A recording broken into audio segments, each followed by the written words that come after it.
Serial અને film અભિનેત્રી. જય જય ગરવી ગુજરાત. આ છે ગુજરાતી ફિલ્મોનો ઇતિહાસ. સિને સરિતાના માધ્યમ દ્વારા અમે ઘણી ગુજરાતી ફિલ્મોની માહિતી આપ સૌ સમક્ષ પહોંચાડી રહ્યા છીએ. ત્યારે આજે છે ફિલ્મ સંતુ રંગીલી, જે ખૂબ જ લોકપ્રિય ફિલ્મ છે. તો એની વાત આપણે આજે કરીએ.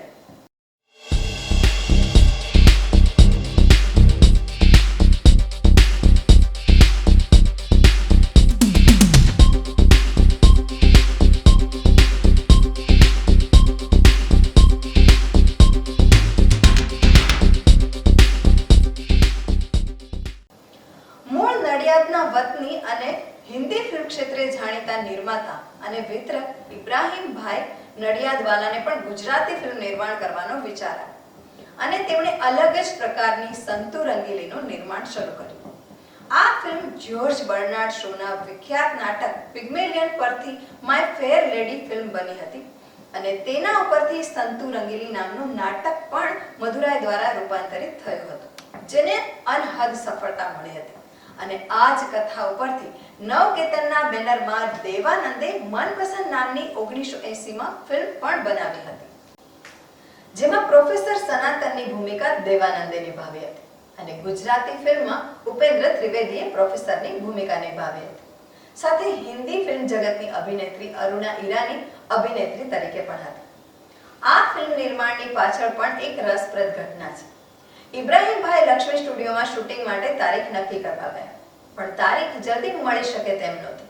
તેથી તેમના મિત્ર હમીદ શમા સાથે મળીને હાલોલમાં સ્ટુડિયો બનાવવાનું નક્કી કર્યું અને આ રીતે લકી સ્ટુડિયોનું નિર્માણ થયું, જેમાં પ્રથમ ફિલ્મ ઉપેન્દ્ર ત્રિવેદીની સંતુ રંગીલીનું નિર્માણ થયું. બે દિવાલો અને મેદાનમાં સેટ લગાવીને દિગ્દર્શક મનહર રસ કપૂરે ફિલ્મનું શૂટિંગ કર્યું. અમદાવાદમાં સાબરમતી નદીના પટમાં પણ શૂટિંગ થયેલું હતું. આમ આ ફિલ્મના નિર્માણના પગલે ગુજરાતને એક નવો નિર્માણ સ્ટુડિયો પણ નિર્માતાઓને મળ્યો, જેમાં ત્યાર પછી અનેક ગુજરાતી અને હિન્દી ફિલ્મો તથા સિરિયલોના શૂટિંગ થયા છે. ગુજરાતી ફિલ્મના યશસ્વી નિર્માતા દિગ્દર્શક ગોવિંદભાઈ પટેલ, મેહુલ કુમાર સહિત અનેક નિર્માતાઓએ તેમની ફિલ્મોનું નિર્માણ પણ કર્યું છે આ સ્ટુડિયોમાં. આ ફિલ્મના કલાકારોમાં ઉપેન્દ્ર ત્રિવેદી, અરુણા ઈરાની, અરવિંદ ત્રિવેદી, લીલી પટેલ, ઉર્મિલા ભટ્ટ, રમેશ મહેતા, પી ખરસાણી, મિનળ મહેતા હતા. આ ફિલ્મના ગીતોમાં એક લાલ દરવાજે તંબુ તાણિયા રેલોલ, જે હર્ષિદા રાવલના કંઠે ગવાયેલ ગીત છે અને લોકો તેને ખૂબ જ યાદ કરે છે, જે લોકોમાં ખૂબ જ લોકપ્રિય થયેલ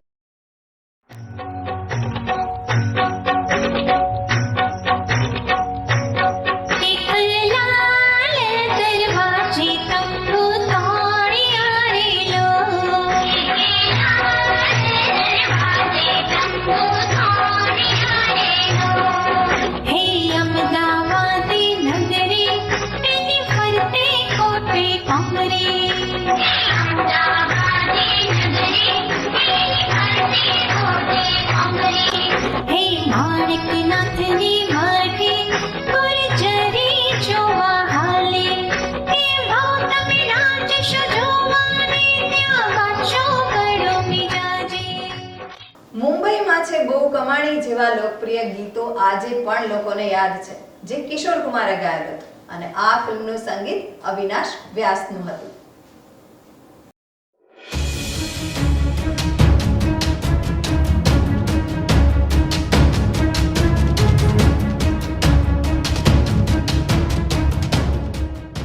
સિને સરિતાના પ્રાયોજક છે Ruku herbal products, gold hair oil અને ડાયમંડ મસાજ ઓઇલ.